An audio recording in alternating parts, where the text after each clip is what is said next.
నమస్కారం. సుప్రభాత గంటారావానికి స్వాగతం. ముందుగా ప్రధాన అంశాలు. అనుమతి తీసుకుంటే గణేష్ మండపాలకు ఉచిత విద్యుత్. హైదరాబాద్ ప్రతిష్ట పెంచేలా వేడుకలు జరపాలన్న సీఎం రేవంత్ రెడ్డి.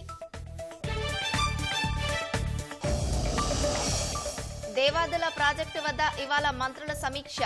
వచ్చే ఏడాది డిసెంబర్ కల్లా పూర్తి చేయడమే లక్ష్యం.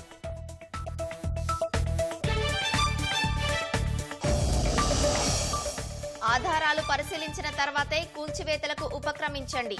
దుర్గం చెరువు ఎఫ్టీఎల్ పరిధిలోని నిర్మాణాలపై హైకోర్టు ఆదేశాలు. మహబూబ్ నగర్ లో నిరసనలకు దారితీసిన ఆక్రమణల కూల్చివేత. సర్కారిచ్చిన పట్టాలున్నా ఇల్లు నేలమట్టం చేశారని దివ్యాంగుల కన్నీళ్లు. మరోసారి క్షేత్రస్థాయికి వెళ్లేందుకు సిద్ధమవుతున్న రాహుల్ గాంధీ. త్వరలో భారత్ డోజో యాత్ర చేపడతానని కాంగ్రెస్ అగ్రనేత ప్రకటన.